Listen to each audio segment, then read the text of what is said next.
Well, folks, the 2026 Senate election is just starting to ramp up and will be ramping up more by this summer of 2025. And we know that Republicans are set, have a very, very good structural advantage in the 2026 race for the Senate. We know the House is a different story, where in the 2026 House midterms, we may see Democrats take control, even though we don't think it'll be a big majority. We do think that Democrats do have a shot, at least, to win the majority. But in the Senate, it is a completely different story, where Republicans have a great structural advantage. Even when you look at just the safe seats, Republicans come up with 51 seats in the Senate, which means that under no circumstances, even if the Democrats have the best night ever, they are not winning the Senate. The Senate will stay in Republican control. And really, until the Democrats decide to have more broader appeal to more states, they're just not going to have control over the Senate. And it really is as simple as that. But today we are going to be looking at the best case scenario for the Republican Party in the 2026 Senate midterm elections. But first, we have to start out, where is the map right now before we can talk about what the best case scenario would be for the Republicans. So this is where I currently have the map as of right now. You look back to 2022, or yes, 22, this was the last time 2020. This was the last time this group of senators, this group of seats was up for re-election. Obviously, this was the election that Joe Biden barely won in. In 2020, Joe Biden won the election by about 100,000 votes between places like Arizona, Georgia, Wisconsin, Michigan, Pennsylvania. Very, very small margin, although the electoral vote was very big. At the end of the day, the actual number of votes in the states that mattered was not that big of a difference between Donald Trump and Joe Biden at that time. But looking at the Senate race from 2020, there's a lot you can learn here, a lot that you can see where there are vulnerabilities for the Democrats. You see, Jon Ossoff ran and won against David Perdue. Initially, he lost in the first election, but in the runoff election, Ossoff was able to beat him by about a point. You look at places like Colorado, where John Hickenlooper beat out former Senator, I believe it was Cory Gardner, who had held that seat before him. You look at places like Montana, Texas, Alaska, really Republican strongholds that held. Joni Ernst in Iowa, one of the closer Republican seats that you saw. You look at places like Tom Tillis in North Carolina, which is a very, very close election, but not as close as it was in his initial election. You look at Susan Collins in Maine. So this is where I have the map as of right now. These are all of our safe seats. Places like Idaho, Wyoming, South Dakota, Nebraska, Oklahoma, Arkansas, Louisiana, Mississippi, Alabama, Tennessee, Kentucky, West Virginia. Actually, I'm going to look at this map right here because this is more accurate. Because over here they have Ohio as a lean, when I have it more as a likely, even though John Husted, he was lieutenant governor there. And yes, did he run on the back or the coattails of Mike DeWine in Ohio in the governor's race? Sure, you can make that case. But ultimately, I have a very hard time seeing Ohio vote in for a Democrat. I also have a hard time seeing them vote for a Democrat or for a Republican by 5 or less points. So this is where we're currently at. I have Florida listed as a likely Republican seat, only because it's Ashley Moody. Now, she was the former attorney general in Florida. She has won elections there before, but ultimately, I think because there technically is no incumbent that was voted for here, I feel like you have to put it as a likely Republican. Now, if they were an incumbent, each of these would be a dark red. Now, granted, who jumps in this Ohio race could determine a lot. If you have someone like Sherrod Brown jump in this race, I think it could be closer. I don't know if Sherrod Brown's going to get it within 5 points, but I think it'd be single digits at least if he was on the ballot. It's like you look at 2024. Bernie Moreno beat out Sherrod Brown by roughly 4 percentage points, 3.5 percentage points. So, and I think because he was the incumbent, you get some power, or you get some oomph in it. But ultimately, I don't think it'd be that close again, even if Sherrod Brown was the nominee again in 2026 for that special election for Jon Husted. Now, like I said, this is where it is. This is where I have the toss-ups at. Initially, if you've watched the channel, you know my toss-ups were Minnesota, Michigan, Georgia, North Carolina, New Hampshire, and Maine. You can see on here that I have it a little different. Currently, I have Minnesota as a slight Democrat advantage, which means I think they could win by a point or less than a point. Lean is within 5 points. So we're going to talk about this. Since Chris Sununu announced that he will not be running in the New Hampshire Senate race to replace retiring Senator Jaheen Shaheen, I think it was very, very likely that if Sununu was in this race, this would be a lean Republican seat. If he wasn't, this is a lean Democrat seat. Now, Scott Brown, who is going to be running in this race on the Republican side, who is, I believe, the former ambassador to Samoa, maybe New Zealand, we have more to see there, ultimately, but as of right now, Chris Pappas, he is jumping in this race on the Democrat side. I think it is safe to say this is a lean Democrat seat. Now, in Minnesota, I have this as a slight Democrat advantage here, slight, by less than a point, or a point or less. And why do I say that? That is because, and we have to look at the, Minnesota Senate election in order to fully understand this. Recently, power and support has been coalescing behind Lieutenant Governor Peggy Flanagan. There's been a couple people who have dropped out who are more that left-wing side of the party, the more, progressive left side of the party who dropped out. People like Keith Ellison. Let's just look at who's endorsed her. Al Franken's endorsed her, Keith Ellison, Julie Blah, who is the state auditor, and Keith Ellison, the attorney general, and then Al Franken, who actually held this seat from 2009 to 2018. Now, and obviously Tim Walz has declined to endorse, and a lot of that has to do with the fact that there was some tension between him and Peggy Flanagan, because when Tim Walz was out on the campaign trail, there were some reports that she was making some pretty big plans for what she would do with the governor's mansion and what she would do with the governor's office, not just like what's in the office, but how she would use the office while Tim Walz was out on the campaign trail. So support has been coalescing behind Peggy Flanagan, who is a left-wing Democrat. She is a leftist. She supports very, very progressive policies. For example, she wants to expand Medicaid. She wants Medicaid for all. She wants Medicaid for undocumented immigrants. She wants to make sure that minors have access to transgender or gender reassignment surgeries. In the state of Minnesota, she wants to make Minnesota a transgender haven, a sanctuary state for youth transgender rights, which is those are pretty left. Let's be honest about this. Those are some pretty far left policy proposals that the majority of Americans, by a long shot, do not support.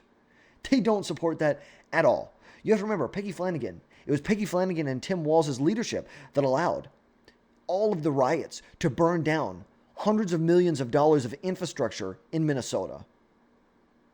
It's like they let Minnesota be destroyed by looters and rioters and thugs. It was under her leadership and Tim Walz's leadership that this happened. She allowed these riots to happen. She allowed damage to millions and millions and millions of dollars of property. Millions of dollars of property. Now, why do I say, and you can also talk about her support for, she is very anti-Israel. Very anti-Israel. And that could be hard for her, where the Jewish community in Minnesota, the Democratic Coalition for, Jewish Democrats, that is a big piece of support for people, or for the Democrats. That's their base. And they've already alienated a lot of their base with people like Ilhan Omar when it comes to this stuff. But that could really alienate more progressive voters if she decided to become a little more conservative on her Israel views. But if she continues to go to the left, she could alienate more of these moderate proposals or policy prescriptions. And then, of course, she was also the one who championed the 2023 education bill that mandated tampons in boys' bathrooms throughout the state of Minnesota. I don't know. There's a lot to attack on her. And I think Angie Craig, who is the representative from Minnesota's 2nd Congressional District, it's been a swing state. She kind of secured it as it's not going to be a swing state anymore. I don't think anybody's even listing it as a swing state in 2026. This was a toss-up, and she won it by 13 points. She won it before by 5 points, and there was redistricting before that, but she represented Minnesota Congressional District 2 here.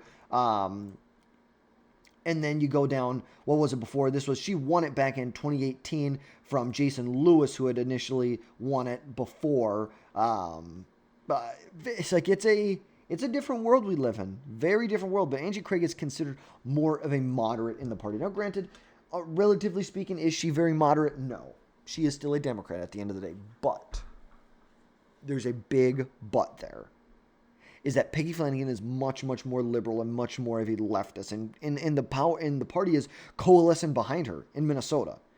But if Republicans nominate someone like Royce White, I think they may be screwed. He lost in 2024. We don't need to go into all of that right now. He's a terrible candidate. As someone who voted for Royce White, he's a terrible candidate. Adam Schwarzy would actually put up a good, very, very formidable challenge against him, and actually already has the endorsement of Tim Sheehy. He's the newly elected senator from Montana, I do believe. I think he was elected in 20. Yep, Sheehy won by about 7 points over Jon Tester. So that is why I have Minnesota as a slight blue. I think we need to see more develop here, but ultimately because the Liberals are going super far to the left, that is kind of why I have it as a slight Democrat, not a safe or lean or likely. Now, you look at places, and what an idiot I am. I don't know when I hit that. But you look at Michigan, still a lot to develop here. We know Mike Rogers is going to be in this race. We know Mallory McMarrow, the state senator, is going to be in this race. We said, there's been some rumors that Congressman Haley Stevens would jump in this race as well. I think there's just more that needs to develop. I think it's going to be a really, really close election. You saw how it was in 2024. It's like Slotkin won by 19,000 votes. It was a close freaking election there. It was super close. You look at places like Georgia. Okay, and why? I must have just been a complete moron. I'm sorry, and I didn't even hit on these over here. Gosh, some people are watching this and they just must think I'm a complete idiot. Sorry about that.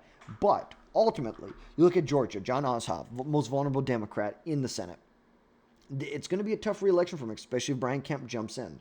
Yeah, and that's why I have North Carolina. We need more or Georgia, we got more data we need to see. North Carolina, same thing. Is Roy Cooper going to jump in? Is Tom Tillis going to get primaried? A lot to discuss there. And then Maine, I think I would actually put this as a lean Republican state. We can get into that more. This is where the current race is. But the real question about this video is, what is the best case scenario for Republicans? The best case scenario for Republicans, let's just go state by state. We'll actually go opposite. I started with Minnesota, worked my way down this way. Now we'll start up here and we'll work our way down this way. And we're just going to talk about these toss-up or swing states. Starting with Maine. Democrats, how do they have the best night in the state of Maine? Well, first, you have to start by looking at this race right back here.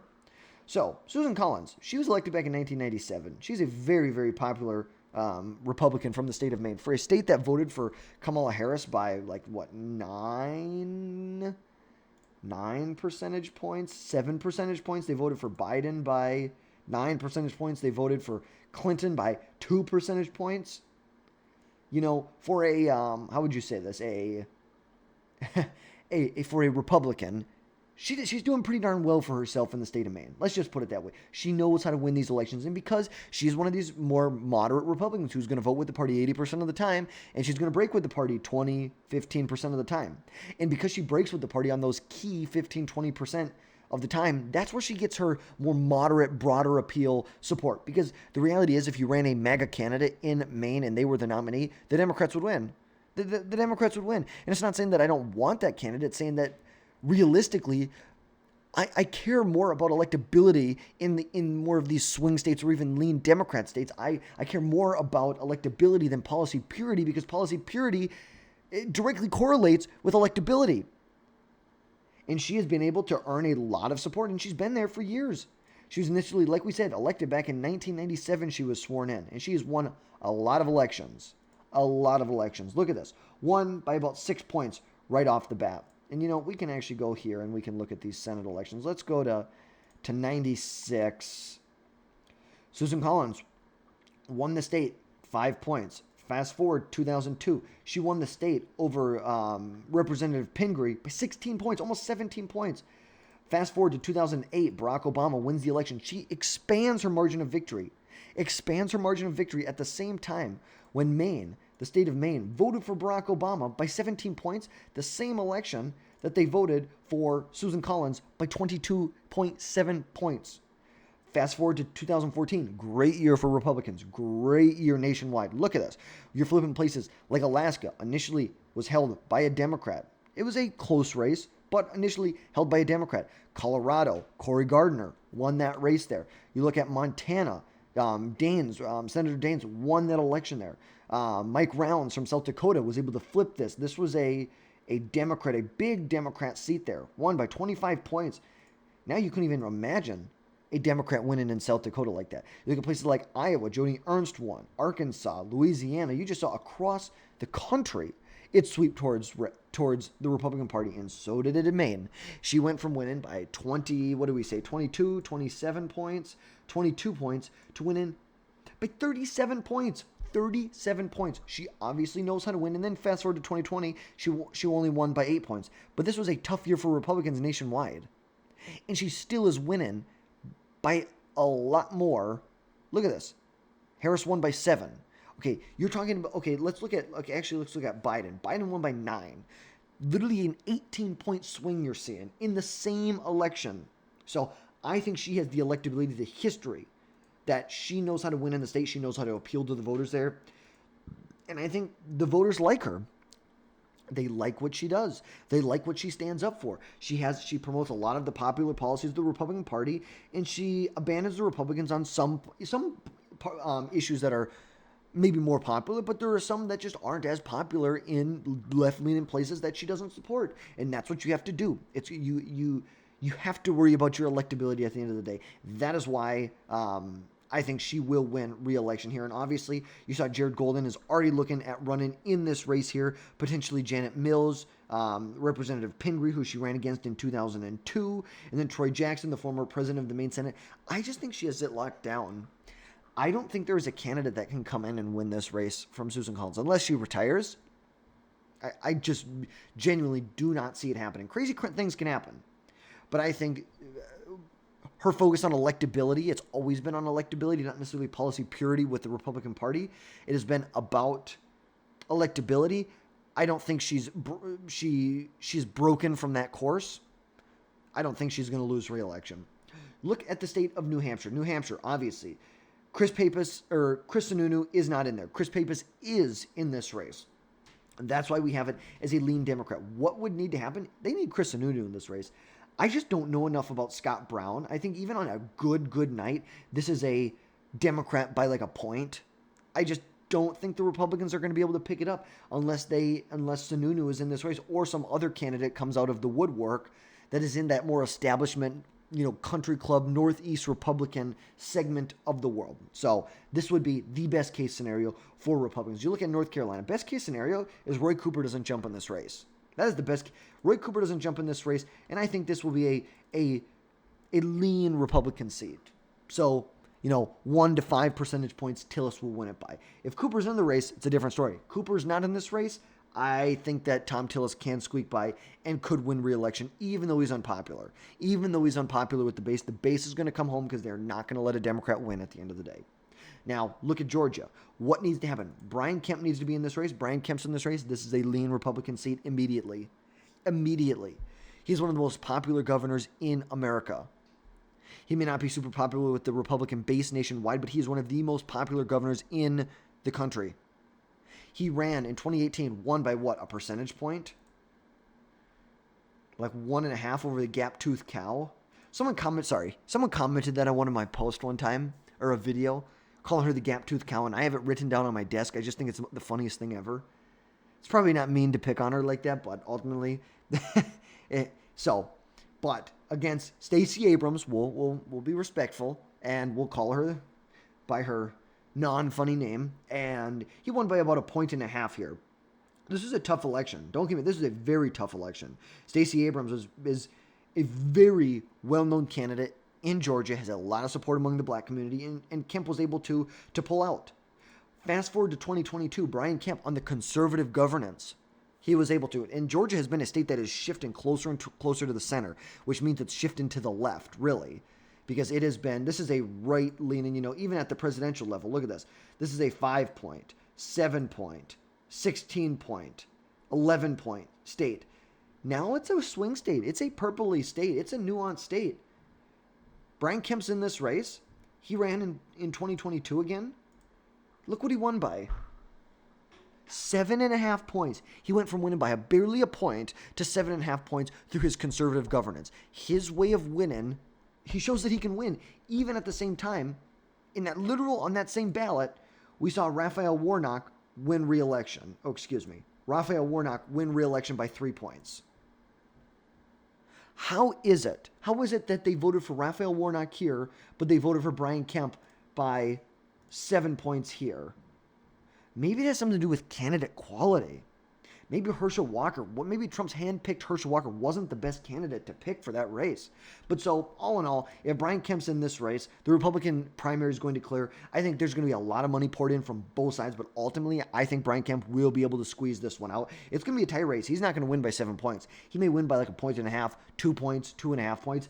He's not winning by 5 points. He's not winning by 6 or 7 points either. Just not going to happen. But if he's in this race, I truly believe this could be a flip for the Republican Party. You look at the state of Michigan. Now, ultimately, am I the biggest fan of Mike Rogers? No. Do I think he is a good candidate? He's more of an establishment candidate? Yes, I think so. I think Alyssa Slotkin was also a more moderate Democrat in 2024. Obviously, we know he lost that election to her in 2024, and that was kind of a stinger. That was definitely a stinger where you have someone like Tim Sheehy and someone like Bernie Moreno, someone like Dave McCormick winning in these swing states. But Slotkin and Baldwin and Slotkin were able to pull it out in Michigan and Wisconsin. But the thing is, am I the biggest fan of Mike Rogers? No. He's much more of a statesman-esque figure. He's more of the establishment Republican, and I get it. And maybe that's what you need in one of these swing states. But I also think that you can have someone who's like a strong conservative, like a Ron DeSantis, Brian Kemp-esque figure, who can go into a swing state like that, a purpley state, and win, and get a lot of support, and become one of the most popular governors in America. So ultimately, I think for Republicans, if they want to win, and let's just get the Michigan Senate race pulled up. It's like, we know Mallory McMerrill probably, between her and Haley Stevens, I think if Haley Stevens jumps in, I think she'd be the favorite here. She was a former executive in the Obama administration. Did a lot of work in the aftermath of the financial recession in 2008. Came back 2018. Excuse me. Won a House district in 2018. So I think there's a lot that still needs to play out in this race here. Obviously, I think the best case scenario that they're going to have is to put Mike Rogers. If I'm looking at this list of here, the reality is Tudor Dixon's just not winning there. She is a much more of a policy, a purist when it comes to the policy with the Republican Party. I just have a hard time seeing that happen. She's just not going to win statewide. You saw what happened when she ran against Whitmer in 22. Oh, that was the governor's race. In 2022 against Whitmer, she lost by 10 percentage points. She's just not going to win there. As much as I'd like for her to be a senator from there, it's just not going to happen. We need to focus on electability. Obviously, we had some big names like John James. He is running for the Senate, so he is not, or for the governor's race, so he's not going to be in this race. But yeah, just looking at the list that you have here, maybe Mike Cox. I think that he may be an option. Obviously, he's running for governor right now. I think he could be a good option to run and to win. But honestly, if you're looking at this list of who we have, I just find it pretty hard. Maybe Elisa McClain, maybe. But I just don't know who, when you're looking at this field here, of who actually, if we're looking at electability, not policy purity, we're looking at electability. I think Mike Rogers is the best. And I really hate to do this, but as of right now, I just think Michigan is a tilt, just slight Democrat. So this is where I think the best night for the GOP is going to be, as far as Michigan, would be a tilt for the Democrats from Michigan, a very close, like within a point race. Because obviously we know this is going to be a lower turnout election. Even in a high turnout election, that's not good for Republicans. It's still a high turnout election. Republicans do much better in high turnout elections. And if Republicans don't have a plan, how are they going to deal with low propensity voters when Donald Trump is not on the ballot? I have a hard time making predictions unless I see actual evidence of what the GOP is doing to make sure they turn people out even in these lower turnout elections. Lower turnout elections now favor the Democrats. They are the party of high propensity voters. You look at Minnesota, though. This is an interesting one. I'm just going to preface this by saying I think on the best night for the Republicans win it by less than a point. This is what I think happens in Minnesota. I think Adam Schwarzy, someone like a Julia Coleman, maybe a Kendall Quayles, a Ryan Wilson, a Jim Schultz. I think any of them get into this race and honestly, I've said it a lot, Tim Pawlenty. I would love to see Tim Pawlenty as our governor again. He was the governor of Minnesota for 2 terms. But ultimately, if we're talking about the declared candidates, if Adam Schwarzy becomes the nominee, the Republican Party pulls their head out of their butts in Minnesota, the national Republicans pour a lot of money into the state, and the Democrats put all of their support behind Peggy Flanagan, I think you could have a very good Republican night, they win it by a point. I think if it's just an average midterm, I think the Democrats win it by 2 to 5 points, maybe 2 to 6 points, 3 to 6 points. But on a very good night for Republicans, best case scenario, this is what the race looks like right here. And you could even see, best case scenario, some of these more safe Democrat seats becoming closer. Oh, sorry about that. You could see some of these close. And now, in Nebraska, you may have a decent, Osborne is looking to jump back in this race. He ran in 2024. He's looking to run again in 26. But you could see more of these Democrat strongholds shift a little bit more to the right. I definitely think you could see it. If you have a great night for Republicans, maybe you're looking at Ohio, where Ohio, this is a safe, you're seeing him win by more than 10 points. You look at Florida, Ashley Moody wins by more than 10 points. Depending on if it's Corrin or Ken Paxton, you see them winning in Texas by more than 10 points here. Maybe not more than 10 points. Maybe even on a good Republican. Maybe this is what it should be right now, 2 to 5 points. I don't know. I think it could be interesting what happens in Texas. But this is my best case scenario for the Republican Party as of right now for the Senate races in 2026. Let me know your thoughts down below. Is there anything you'd change on this map? Best case scenario for the Republicans, what would you change on this map? What do you think I got wrong? What would you do different here? And as always, I appreciate you guys tuning in until we are 27 minutes into this. I really appreciate you guys tuning this far into the video. If you've made it this far, one of the best things that you can do to help me, to help my channel grow, to help me reach new audiences so I can put out better content for you every day is to hit that subscribe button. That really genuinely and truly helps me, and I would be very, very appreciative if you could do that for me. So that's going to wrap things up for today, folks. We'll catch you next time.